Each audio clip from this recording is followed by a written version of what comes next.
राजस्थान चुनाव की तारीखों का ऐलान हो चुका है। बीजेपी ने अपने 41 उम्मीदवारों की लिस्ट भी जारी कर दी है, लेकिन अटकी है तो कांग्रेस उम्मीदवारों की लिस्ट। सीएम गहलोत भले 18 अक्टूबर तक लिस्ट आने के संकेत दे रहे हो, लेकिन इसकी संभावनाएं कम ही नजर आ रही हैं। इस बीच सचिन पायलट ने केसी वेणुगोपाल से मुलाकात की है। दिल्ली में वेणुगोपाल के आवास पर हुई बैठक में दोनों नेताओं के बीच टिकट बंटवारे को लेकर मंथन हुआ। चर्चा है कि पायलट ने अपने समर्थक विधायकों की लिस्ट केसी वेणुगोपाल को सौंप दी है। सचिन पायलट चाहते हैं कि उनके समर्थक विधायकों के कम से कम टिकट काटे जाएं।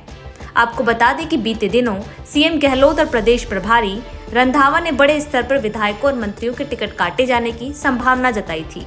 मंथन में वही पुराने चेहरे, इसलिए अटकी लिस्ट। राजनीतिक विश्लेषकों का कहना है कि सचिन पायलट ने कांग्रेस आलाकमान को पार्टी के दावे में ही उलझा दिया है। दरअसल कांग्रेस ने उदयपुर घोषणा पत्र में युवाओं और महिलाओं को टिकट देने का वादा किया था, लेकिन कांग्रेस के अपने स्तर पर जो सर्वे हुए हैं उनमें दावों की हवा निकल गई। उम्मीदवारों में उम्र दराज हैं, युवा नहीं हैं। सचिन पायलट चाहते हैं कि युवाओं को ज्यादा से ज्यादा टिकट दिए जाएं।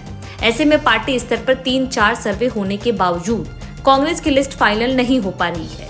कांग्रेस के नेता अब भी तारीख पर तारीख बता रहे हैं। राजस्थान में चुनाव आयोग ने चुनाव की तारीखों का ऐलान कर दिया है, लेकिन कांग्रेस के नेता अब भी तारीखें ही बता रहे हैं। सीएम गहलोत ने 18 अक्टूबर के आसपास पहली लिस्ट आने की संभावना जताई है, लेकिन सियासी जानकारों का कहना है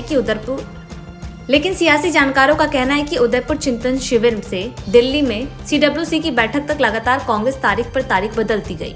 अब 18 अक्टूबर को पहली सूची की बात कही जा रही है। कांग्रेस में संगठन सीएम प्रदेश स्तर पर 4 सर्वे कराए, सभी के रिजल्ट अलग हैं। नामों पर गहलोत, पायलट और डोटासरा की अपनी अपनी आपत्तियां हैं। सभी चेहरे वही पुराने हैं, इनमें न युवा है न महिलाएं हैं, यानी कांग्रेस कल्चर इस बार भी वही पुराना है। बसपा से कांग्रेस में शामिल विधायकों को लेकर फंसा पेच। सबसे पहले प्रत्याशियों की पहली सूची लाने का दावा करने वाली पार्टी सितंबर के पहले सप्ताह तक दावेदारों के नामों की स्क्रूटनी शुरू भी नहीं कर पाई। दूसरे तीसरे सप्ताह में भी 2-3 नामों पर पैनल बन गया। अक्टूबर का दूसरा सप्ताह खत्म होने को है और गहलोत ने कहा है अब तो मंथन शुरू हुआ है।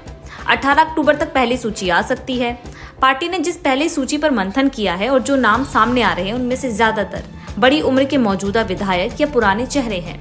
महिला युवाओं को तवज्जो नहीं दी गई है। अन्य सूची में शामिल करने के दावे किए हैं, जबकि सीएम गहलोत चाहते हैं कि जिन लोगों ने उनकी सरकार बचाने में मदद की थी उन्हें टिकट दिया जाए। बसपा से कांग्रेस में शामिल विधायकों और निर्दलीय विधायकों को लेकर मामला अटका हुआ है। सीएम गहलोत टिकट देना चाहते हैं, जबकि सचिन पायलट की राय इस पर अलग है। अब देखना होगा कि कांग्रेस पार्टी की राजस्थान में पहली लिस्ट कब आती है।